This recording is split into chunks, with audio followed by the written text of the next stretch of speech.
Tara Japanနိုင်ငံသွားတော့ဟာဂျပန်ရထားရေးစီးရဲ့ vlog လေးဖြစ်ပါတယ်ရှင် Hello guys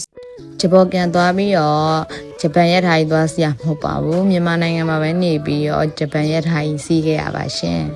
ရထားပေါ်မှာတရာတို့မိသားစုခုံနံပါတ်တွေမတူလို့တဝဲတပြားစီဖြစ်ခဲ့ပါတယ်ရှင်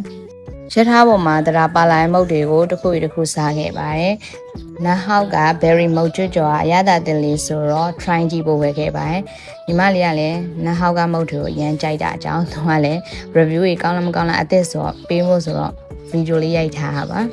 ။ berry မုတ်ကျွတ်ကျော်ကအရန်ကောင်းတယ် berry ရတာလေးလည်းရတယ်မုတ်ကျွတ်လေးလည်းကျွတ်ကျော်လေးတကယ်တမ်းတော့နောက်ဟောက်က flavor အကုန်လုံးတရာကြိုက်ပါတယ်။အရသာရသူ့တစ်ခုနဲ့တခုမတူဘူးပေါ့နော်ကောင်းပါရှင်ဒါကတော့ရထားပေါ်က trailer လေးပေါ့နော် trailer ကိုမြင်လိုက်တာနဲ့ဂျပေါ်ကန်ကြီးကိုရောက်သွားသလိုပါပဲဂျပေါ်ကန်နိုင်ငံကြီးကိုဒါလေးကတော့ဝင်ပေါက်ထွက်ပေါက်တကားလေးပေါ့နော်အဲ့ဒါကရထားရက်မှာပွင့်တာပါရှင်ရထားမရင်လုံးဝမပွင့်ပါဘူးဒါကြောင့်ရထားအရန်ကို safe ဖြစ်ပါရဲ့ရှင် drive vlog လေးကြည့်ရင်ဒါ follow လုပ်ခဲ့ဖို့မမေ့ပါနဲ့နော် bye bye